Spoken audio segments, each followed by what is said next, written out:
Hi, my name is Jack and this is Moonlight Ghost Tours. Today we're checking out the Myrtle Cemetery over here off of Highway 50. So in order to get here, you'd go Highway 50, and then once you're going up on Canal, you take that immediate left and it goes up here to the top where the Jewish Pioneer Cemetery is. It's a nice little quaint triangle shaped piece, and we're gonna go check it out. And the focus of today's video is there's a story that I was reading and my father was telling me about it, which is when a body is buried in the soil, that the nutrients and the nitrogen and everything from the bodies will actually go up into the trees, and the only way to really see it are with the UV flashlights. So I've got this small one, I've got this big one, and we'll see what we can see. Now this cemetery is 175 years, so we're gonna see what we can see, but from the articles they speak of the trees being a little more luminescence. So we're gonna test that theory out and let's see what we can do.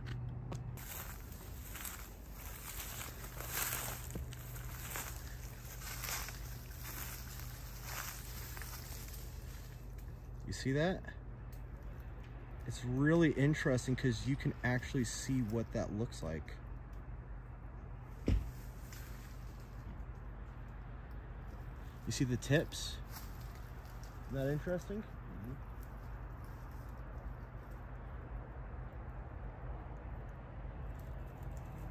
Yeah, there's no flashlight on here besides the UV.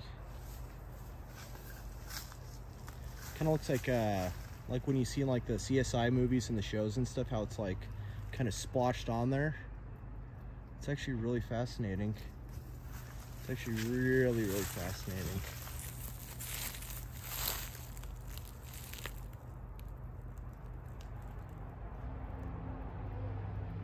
Because you can see the pieces in here where some of it's darker and some of it really is lighter, and that's just the foliage.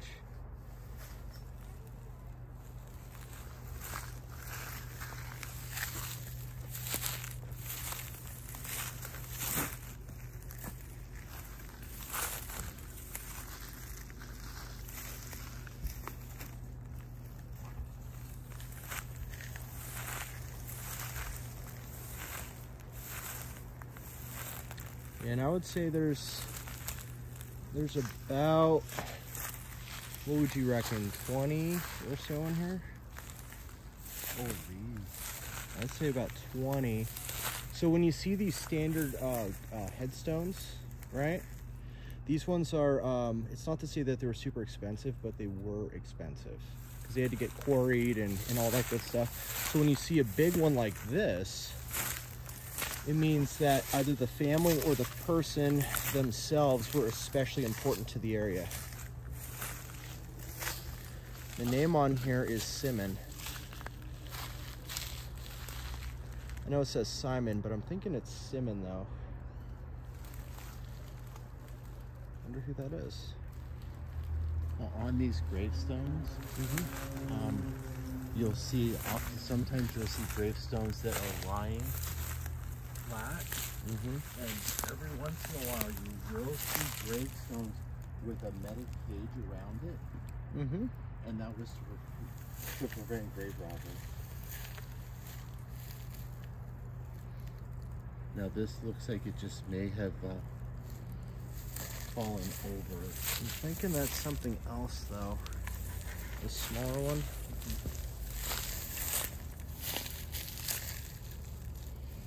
I don't think it fell over. I think this was on purpose. It may be.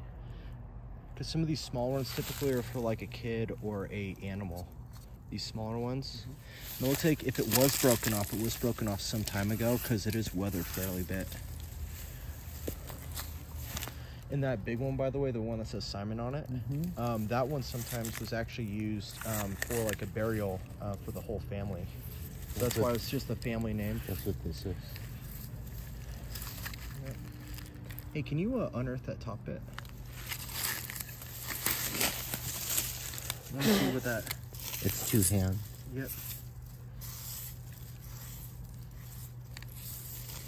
A way that you can tell if somebody's visited a gravesite is if you've known the person and they're a loved one, you put a penny If you served with the person, then you would put a nickel, and then if you did active duty with them, then you do a dime or a quarter.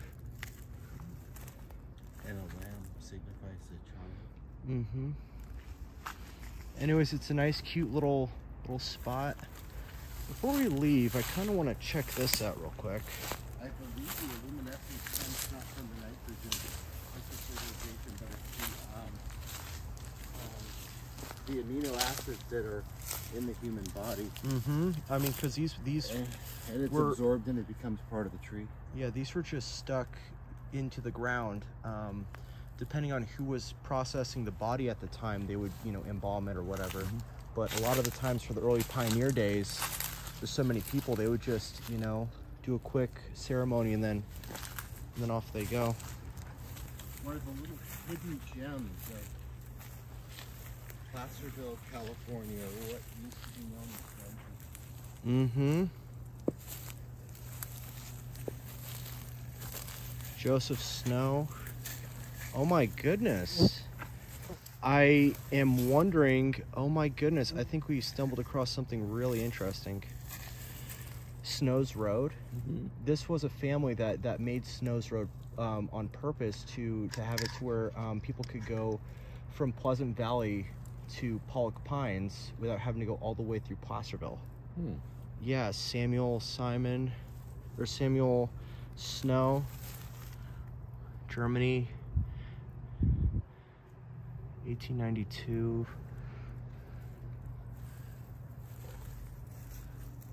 Paulina, I have a book on this. I'm gonna have to make sure that these are the right people, but Dad, I'm thinking that this is the Snows family. It's a very tiny. So these were known for animals and for kids. P.S. Oh, I've got thank you. Yeah. I'm sure there's some other ones back there too.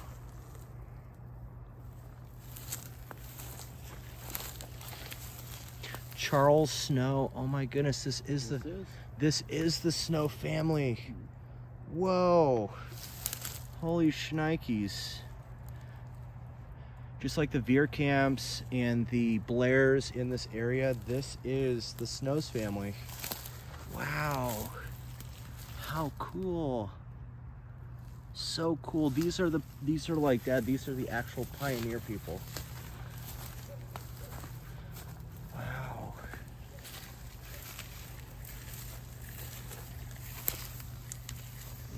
Some of the original settlers and legacies of the Snow family. Wow. So cool. Very, very cool. Here's the grandbaby tombstone. Oh, look at this. You can tell that something used to be on here, but just from wear and tear, it's just gone. You can tell that there used to be.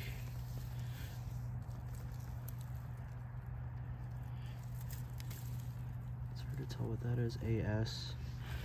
Yeah, it's hard to tell. So cool. Oh, look at that. That's actually really cool. Look, it's got Hebrew on it.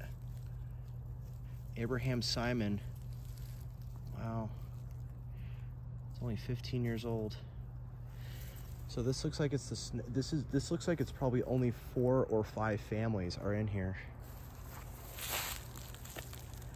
Wow, how cool.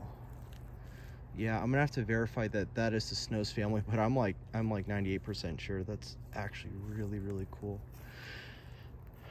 All right, everybody. Well, thanks for joining us. And if you get a chance to come over here and pay your respects to the Jewish pioneers, then come over here and say what you can and wish them well. All right, this is Jack with Moonlight Ghost Tours, and we'll see you next time. Bye.